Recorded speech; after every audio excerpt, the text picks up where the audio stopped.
bore da pawb a croeso gynnes I gyd. Good morning, everybody, and a very warm welcome to you.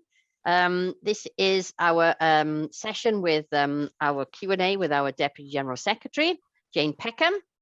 I'll introduce her in a minute, but I should introduce myself first if for any newcomers that weren't in our first session. My name is Angela Butler, and I am the Senior Vice President of NASUWT. I am a teacher. You can tell by my accent and my introduction that I'm Welsh. I teach in a rural secondary school in Powys, and I'm also obviously a lay official for NASUWT. So without further ado, I'm going to hand over to Jane, who's going to give us an address, talk to us a little bit, give us a bit of an update about how things are going nationally. There, in the bottom of your screen, you'll see a Q&A box, and if you've got any questions for Jane, you can pop them in there. We've also got the general chat box, and that is sort of general comments saying thank you or hello everybody or whatever. Don't put questions in there because we won't be monitoring that for questions. But if you have a question for Jane, please put it in the Q&A box, and then I'll be able to we'll be able to access them and etc. etc. So anyway, enough from me blurbing on. Over to you, Jane. Thanks very much, Angela, and good morning, colleagues. And I'm really delighted to have been invited to speak to you today as Deputy General Secretary of the NASUWT. I'm also pleased to see that as the only UK-wide teachers union, we do have colleagues from across all of our nations joining the conference today, particularly on a Saturday when time is so precious. And I'm sure you'll enjoy all of the sessions that we have planned later today. So just to start with, I suppose I can't avoid discussing the coronavirus word, and I think it's important to reflect on what's happened and where we are now. So some of you may not even have been teaching in 2020 when we packed up to head home for what we thought was at the time a 3-week lockdown. So could we ever have imagined what was to come? And as the realization dawned that we were in it for the long haul, the NASUWT, as we always do, rose to the challenge, drawing on all of our expertise and resources across both the lay and staff sides to respond to the needs of our members. As the only teachers union across 8 different nations and administrations, this was no easy task, and certainly no opportunity for a one-size-fits-all approach. It required close liaison across all of our borders, regardless of their political colours, to protect the profession. It was necessary to set aside many familiar mechanisms for engaging with members and progressing essential union business, and seek to develop new strategies to ensure the union operated as it should. And despite all of these challenges, we did this. And throughout, despite the personal pressures and challenges many members have faced, you have stepped up to maintain education provision in every possible way. It is clear that no one has been left unscathed by this pandemic, and the impact on the whole of the profession has to be recognised. Members are worn down through their efforts to sustain education provision, feeling insecure, coping with excessive workload burdens, juggling remote learning and in-person teaching, often in tandem with homeschooling, navigating through the complex and ever-changing assessment and qualification arrangements to ensure that pupils' achievements were recognised, and left exhausted, stressed and anxious, frankly, colleagues, on your last legs. Now, 20 months on, and almost at the Christmas break, none of us can be in any doubt that the pandemic will be with us for some time to come. Whilst across the UK, the majority of emergency restrictions had been lifted by governments and administrations, the arrival of a new variant of concern and raising case numbers has resulted in the move to reintroduce some of the safety measures that should never have been removed in the first place. There still remains a good deal of variation across the devolved nations as governments choose to cherry pick from data and scientific evidence to suit their own purpose.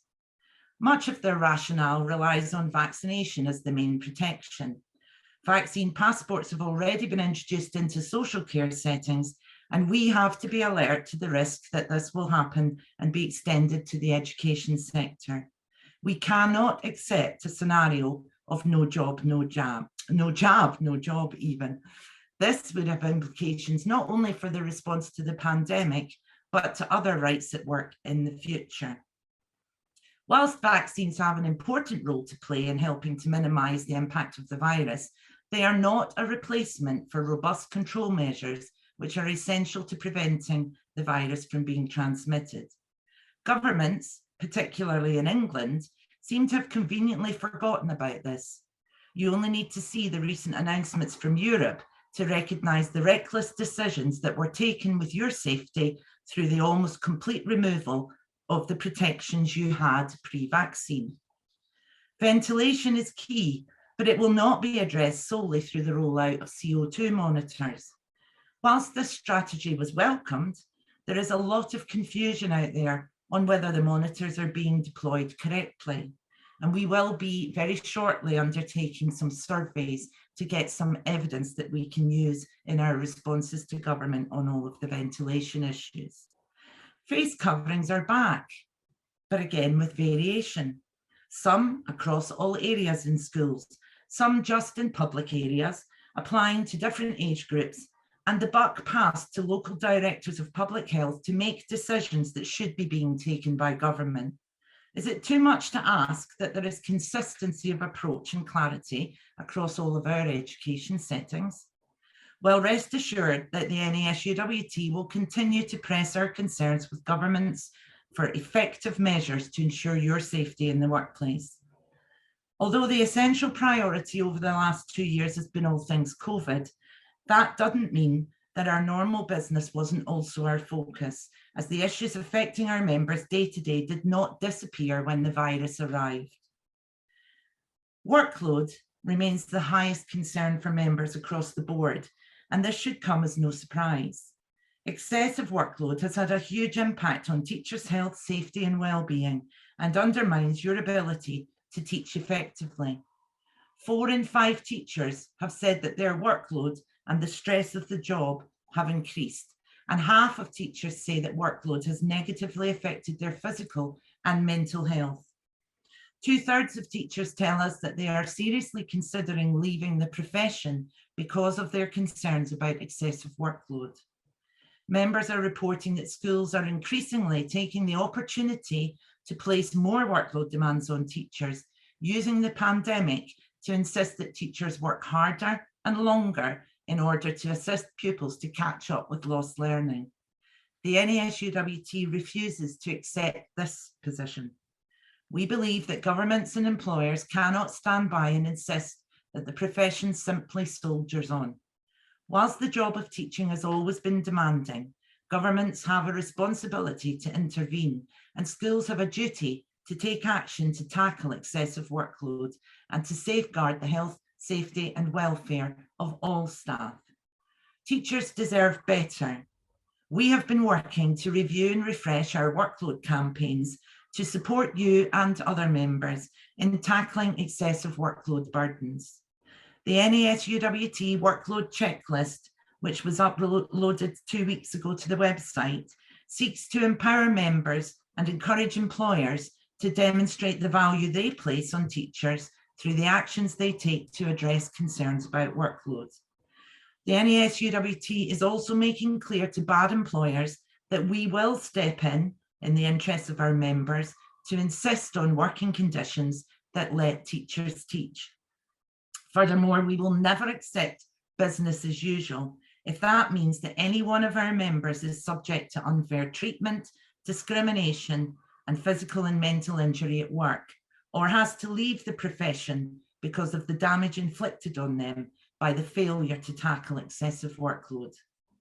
Over the next few weeks, we will be publishing materials that you can use to highlight the issues of excessive workload and have those conversations to keep this at the top of our agenda.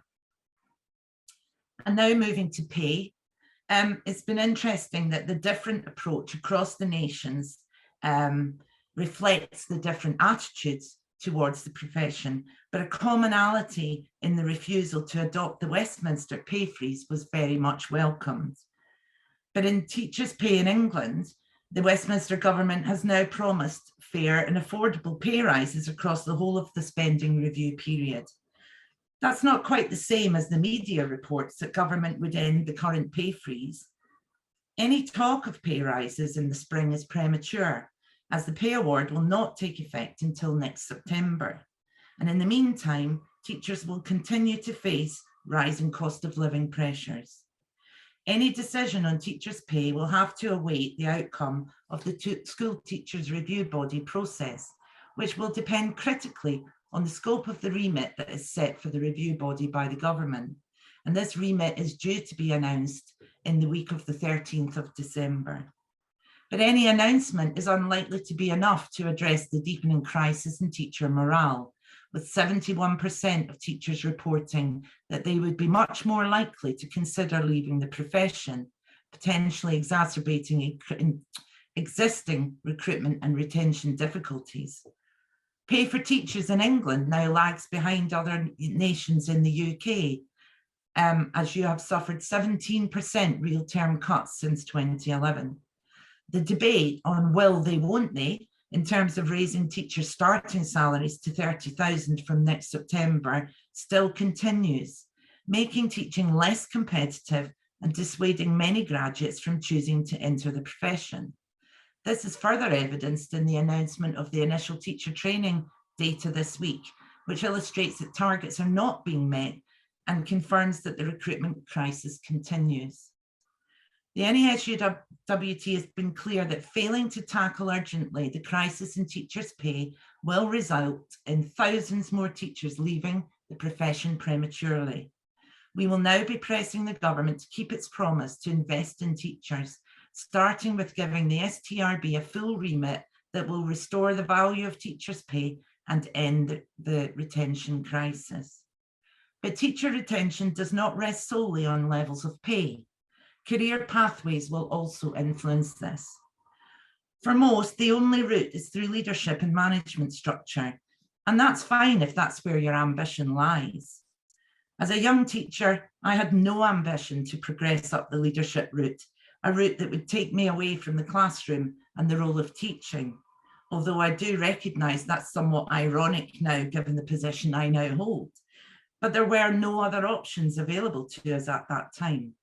In effect, moving up the main grade pay scale and then sitting at the top for potentially 40 years. We need to be creative and work to introduce alternative career pathways that offer different options to recognise the skills and experience that you have and will develop as you progress as a teacher. So taking all of the above, is it any wonder there's a retention crisis across the profession?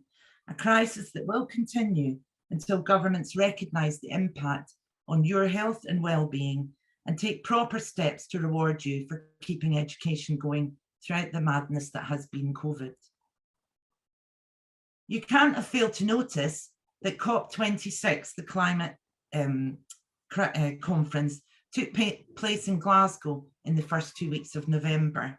And I'm sure my accent may have given away that that's actually where I'm situated at present. If I had more time, I'd update you on some of the weird and wonderful experiences created for us locally in facilitating this event, such as the closure of the M8, the main artery for the country, to facilitate President Biden travelling from Edinburgh to Glasgow to attend the conference, or the fact that the city centre for the entirety of COP belonged to the UN and not Scotland, so schools inside the Ring of Steel were closed and remote learning was provided. The NASUWT engaged in education events across the conference and the Climate Action March, despite the most appalling weather, which was probably the biggest march I have ever attended. Strange that education was not a main theme of the conference, despite it being a foundation stone for climate education. And one main point that was identified was the need for governments across the world to improve engagement and dialogue with the profession and education unions on the climate education agenda. We are currently in the process of engaging further and how we can influence changes, and work has already begun with governments to consult on their strategies announced post-COP. And throughout the last 2 years, we've continued to develop and update our suite of advice for members and reps and the actions that have come from previous young member conferences. We have a coronavirus hub, which is continually updated on all aspects of the pandemic, and that has lots of information for you to use on your rights and entitlements. We have continued to ensure that all of our communications with members are fully accessible, including the website, and we're building on our digital communications strategy constantly. We have provided an extensive programme of virtual training for young members, which includes training on the early career framework, behaviour management, staying safe online, particularly in the context of the recent TikTok issues, voice care and well-being, induction in early career, introductions to unconscious bias. We've introduced training on flexible working, on mental health, on working assertively. And we've also completed toolkits on endometriosis and adenomyosis and policy guidance on conditions related to young women that often fall under the category of disability. We've continued to provide mental health first aid training to ensure that you are trained on mental health awareness, and this is one of our most popular courses now. We've supported teams, regions and nations in delivering webinars that are targeted to young teachers. In the Northwest, one on bullying and harassment. In Eastern region, a wellbeing and mental health seminar, and in Scotland, working assertively training. And we fully supported the work of TUC on addressing discrimination of young members. We'd submitted a motion to the March 2021 conference on young teachers and mental health, which was supported and passed unanimously. And this has now become part of the main work stream of the TUC affiliated unions. And all of this, colleagues, demonstrates the importance of your voice as a young member of the NASUWT. You are the future of this profession, and we need to ensure your voice is heard. As a lay-led organisation, we are striving to achieve an activist structure that better reflects the diversity of our membership, and you can be part of this. Get involved, colleagues, whether through conferences like this one, local meetings, becoming a rep, engaging in our equalities work. There are a load of opportunities for you to influence the direction of the NASUWT. And colleagues, by working together, we can ensure that we build a stronger future for us all through and beyond this pandemic to maintain the NASUWT as the teachers' union. So thank you very much for listening. And Angela, I'm quite happy to take any questions or comments that people may have. Thank you, Jane. As we wait for some questions to come in, I just wondered if you'd give a little sort of picture to our young teachers about your journey from classroom teacher to Deputy General Secretary of NASUWT. Because I omitted to give you that sort of pen picture. Just a few sentences of how you got there, because I do think that when you're starting out in teaching, and maybe if this is people's first event at NASUWT, how that journey can take you to greater things. Absolutely. And actually, it's been a very interesting journey, and certainly not one that I planned, Angela. I began my career as a primary teacher in Glasgow, and at that time, I joined the largest union in Scotland, which was the EIS.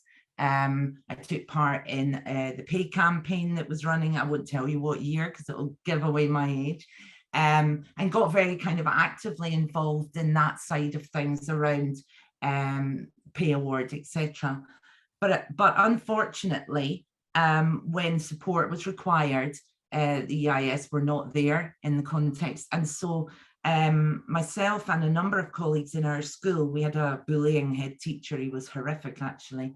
We were looking around and discovered this organisation called the NASUWT, which actually in those days was very much a secondary sector, male Catholic sector dominated union in Scotland. and very small in comparison with the main union. But one of my colleagues' husbands was a member, and actually the national executive member at the time came out and spoke to us and took time to engage with us as young women primary teachers. And so we sort of rocked along to a local meeting. They were quite shocked that there were women in the room. They were quite shocked that they were primary teachers. And it kind of got us thinking about how we could make changes. But the main difference was that we were welcomed and we were listened to.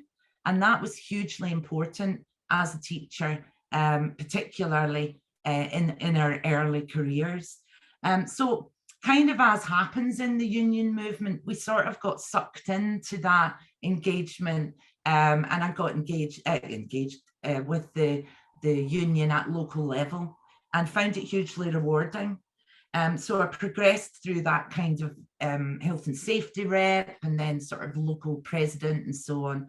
And then an opportunity for a job with the union came up as a recruitment officer, which was, I suppose, the sort of preempting to what we have now, which is organisers. So I was lucky enough to be appointed to that role, and I did organising across students and built the membership across Scotland in that regard with younger members. And then I became a caseworker. And then for the last 15 years, I was the national official in Scotland, so the General Secretary's representative for all things Scotland. And then when the opportunity arose to apply for Deputy General Secretary, I wasn't even sure I was going to go for it because I don't work at headquarters, and it was in that England place, and what would I know about it? But actually, I think it was really important to look across as a union that represents all of our nations, then we should be represented. And also there was a distinct lack of women in higher positions within the union. So along with others, I applied, and I was absolutely delighted to be, I'm somewhat surprised, I have to say, to be appointed. So I've only been DGS since May. It's a massive learning curve. You think you know about an organisation when you work with them for 20 plus years, but actually with the support of all the colleagues across and yourselves as officers, it's been massively rewarding so far, and I'm thoroughly enjoying it. But as I said at the beginning, I had no aspirations for this at the start, but I would encourage anyone to get involved in the union because there are so many different opportunities that can capture your own specific needs and interests and take you in directions that you really wouldn't expect, and also help to develop your career as a professional in teaching as well as a union activist.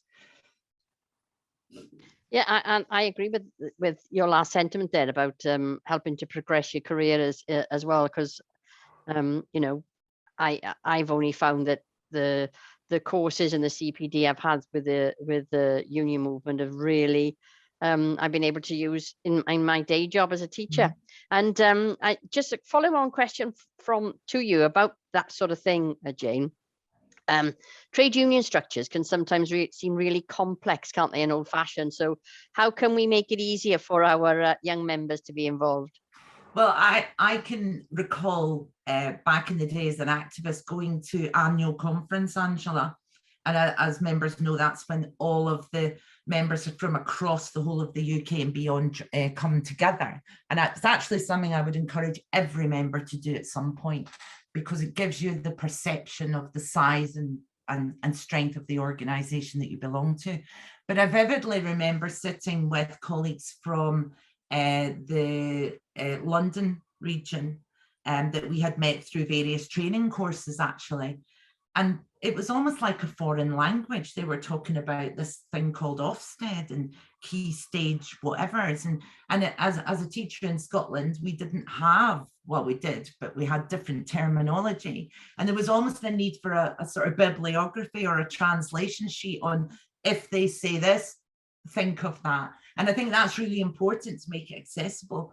In the context of going to meetings, we're striving to make meetings more accessible. And I think the virtual world is helping with that, looking at We've made huge strides away from you had to go to a dodgy pub on a dark night, you know, in November in the pouring rain as a woman, not helpful. Looking at the demographics, what the agendas mean. We had this thing that would always say attendance, and then it was called the Sedaran. I didn't even know what that meant. I didn't know what it meant. And they would talk about things in the secondary sector that as primary teachers, we had no idea about. But the way to make the changes is to be involved in the changes. And I've never come across any opposition to that.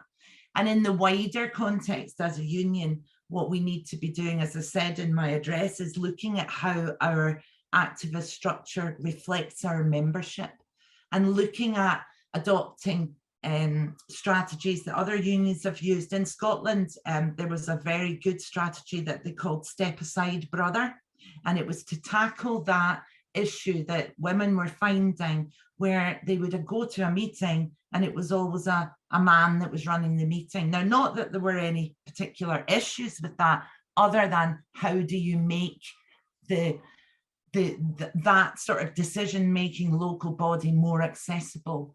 And as a profession where 75% of our members are women, it's absolutely key that we do that. And not just in that context, in the context of our BA, our Black members, setting up local WhatsApp groups so that they can interact with each other, encouraging activism in local and nations trade unions, for example. The motion that I referred to for TUC, I gather there were 3 of our young members that took part in that conference. So getting people involved, not just in the NASUWT, but in the wider trade union movement, and the support that you get and the understanding of what actually happens in a union, because I think there's a fear.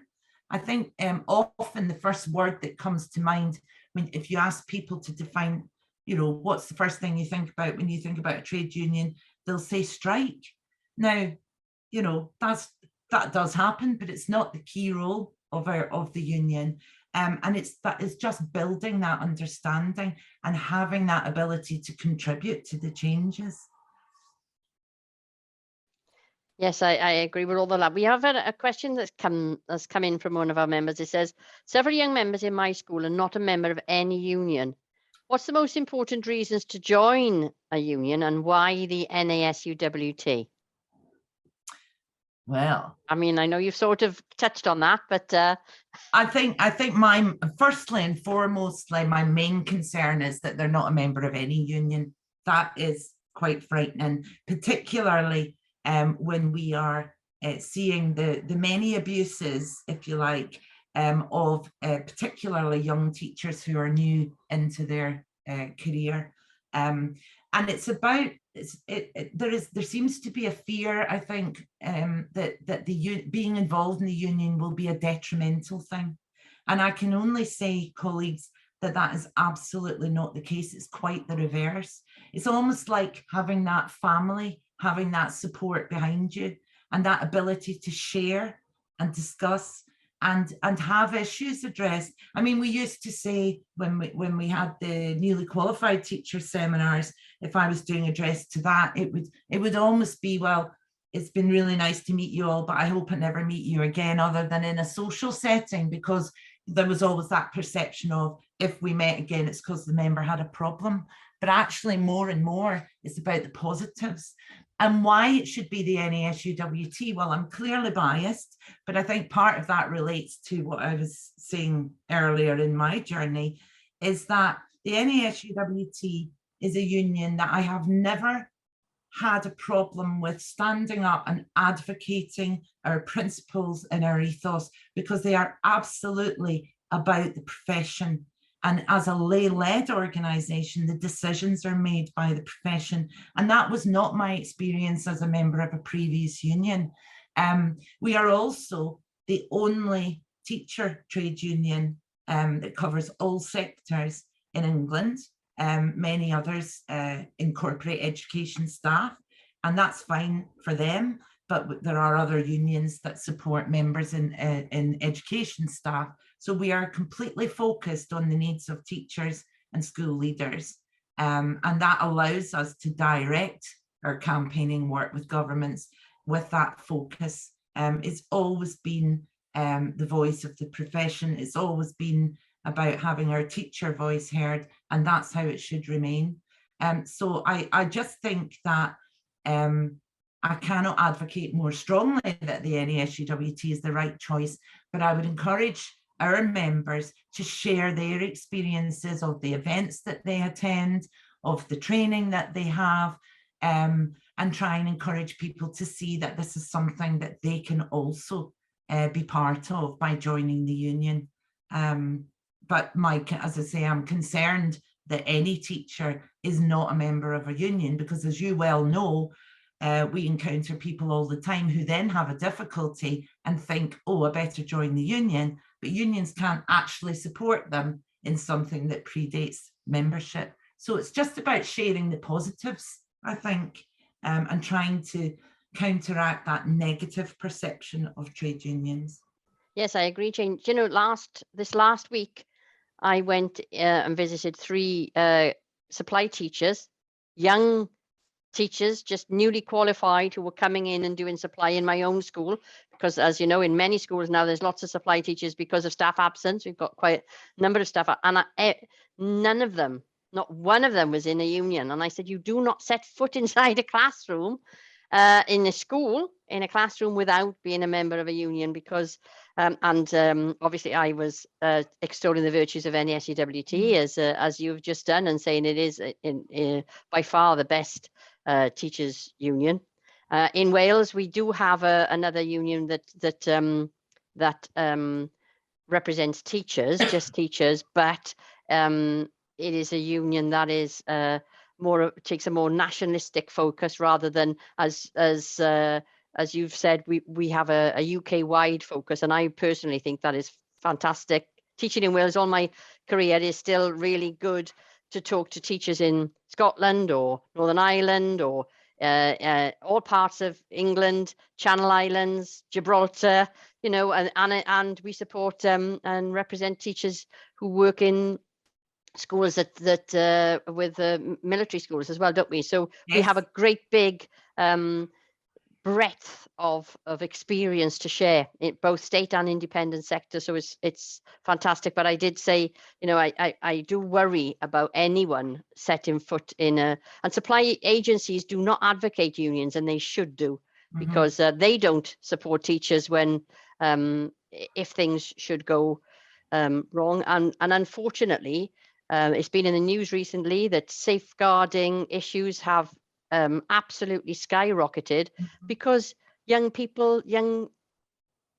pupils' mental health has suffered, and the first thing they do is lash out at us as professionals who are with them. And you know, just like any youngsters, they push boundaries, and that is something that is escalated. And so we more than ever now, you need to be in a union. So please, all of you, go out and recruit people, and don't forget, for every member you recruit, you get a Love to Shop voucher. So it's not just the fact that you are spreading the message and saying, look, you know, please protect yourselves. It's also there is something in it for you as well. You can get a nice Love to Shop voucher. Those come every sort of 6 months or so, and they are quite nice to have through the post to treat yourself as well. So please do that. Now, the last question, Jane, before we have to break, is that it follows actually on from the conversation that we were just having with Paul earlier. It says many early career teachers are being forced onto fixed term contracts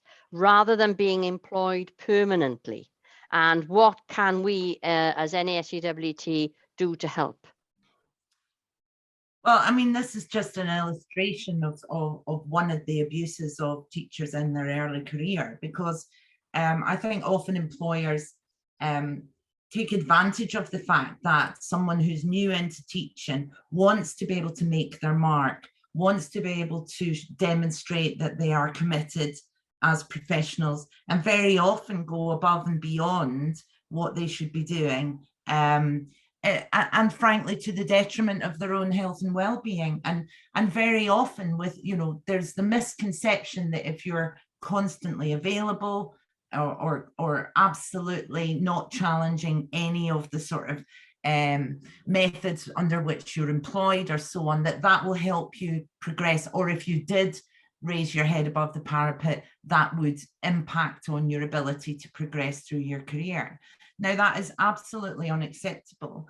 And in a context where the retention of teachers is absolutely critical, this is obviously being used as a financial saving for employers to just do that. And so the effects for members on that, where they might be wanting to secure a mortgage and they can't do that, or for example.